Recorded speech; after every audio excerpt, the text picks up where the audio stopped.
एकादशी कथा। सबला एकादशी व्रत कथा। महाराज युधिष्ठिर ने पूछा, हे जनार्दन, पौष कृष्ण एकादशी का क्या नाम है? उस दिन कौन से देवता का पूजन किया जाता है और उसकी क्या विधि है? कृपया मुझे बताएं। भक्त वत्सल भगवान श्री कृष्ण कहने लगे कि धर्मराज, मैं तुम्हारे स्नेह के कारण तुमसे कहता हूँ कि एकादशी व्रत के अतिरिक्त मैं अधिक से अधिक दक्षिणा पाने वाले यज्ञ से भी प्रसन्न नहीं होता हूँ, अतः इसे अत्यंत भक्ति और श्रद्धा से युक्त होकर करे। हे राजन, द्वादशी युक्त पौष कृष्ण एकादशी का माहात्म्य तुम एकाग्रचित होकर सुनो। इस एकादशी का नाम सबला एकादशी है। इस एकादशी के देवता श्री नारायण हैं। विधि पूर्वक इस व्रत को करना चाहिए। जिस प्रकार नागों में शेषनाग, पक्षियों में गरुड़, सब ग्रहों में चंद्रमा, यज्ञों में अश्वमेध और देवताओं में भगवान विष्णु श्रेष्ठ हैं, उसी तरह सब व्रतों में एकादशी का व्रत श्रेष्ठ है। जो मनुष्य सदैव एकादशी का व्रत करते हैं वे मुझे परम प्रिय हैं। अब इस व्रत की विधि कहता हूँ। मेरी पूजा के लिए ऋतु के अनुकूल फल, नारियल, नींबू, नवेद आदि 16 वस्तुओं का संग्रह करें।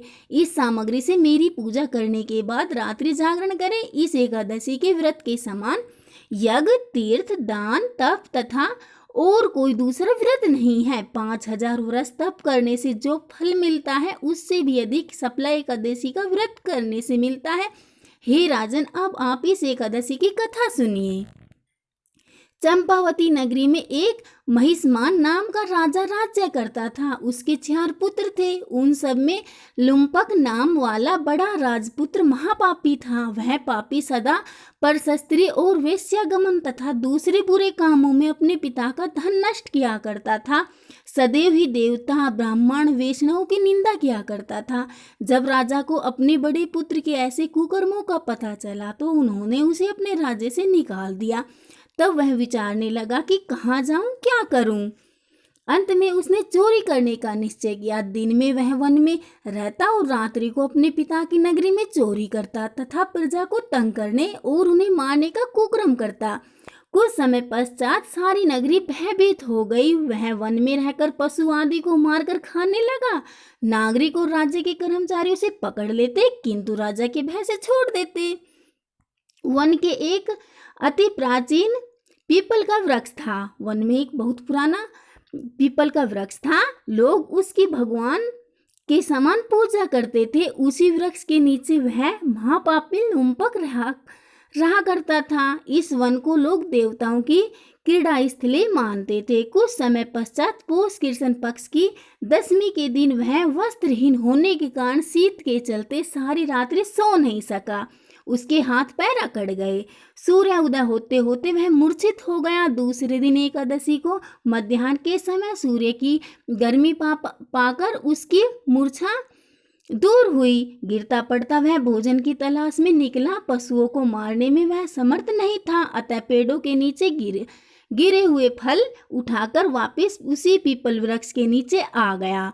उस समय तक भगवान सूर्य अस्त हो चुके थे। वृक्ष के नीचे फल रखकर कहने लगा, हे भगवान, अब आपके ही अर्पण है ये फल, आप ही तृप्त हो जाइए। उस रात्रि को दुख के कारण रात्रि को भी नींद नहीं आई।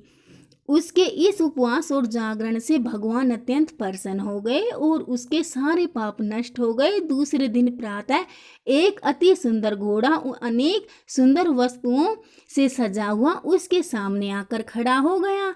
उसी समय आकाशवाणी हुई कि हे राजपुत्र, श्री नारायण की कृपा से तेरे पाप नष्ट हो गए। अब तू अपने पिता के पास जाकर राज्य प्राप्त कर। ऐसी वाणी सुनकर वह अत्यंत प्रसन्न हुआ और दिव्य वस्त्र धारण करके भगवान आपकी जय हो कहकर अपने पिता के पास गया। उसके पिता ने प्रसन्न होकर उसे समस्त राज्य का भार सौंप दिया और वन का रास्ता लिया। अब लुम्बक शास्त्र अनुसार राज्य करने लगा। उसके स्त्री, पुत्र आदि सारा कुटुंब भगवान नारायण का परम भक्त हो गया। वृद्ध होने पर वह भी अपने पुत्र को राज्य का भार सौंपकर वन में तपस्या करने चला गया और अंत में वैकुंठ को प्राप्त हुआ। अतः जो मनुष्य इस परम पवित्र सबला एकादशी का व्रत करता है उसे अंत में मुक्ति मिलती है। जो नहीं करते वे पूंछ और सींगों से रहित पशुओं के समान है। इस शुक्ला एकादशी के महात्म्य को पढ़ने से अथवा श्रवण करने से मनुष्य को अश्वमेध यज्ञ का फल मिलता है। तो बोलो श्री सत्यनारायण भगवान की जय।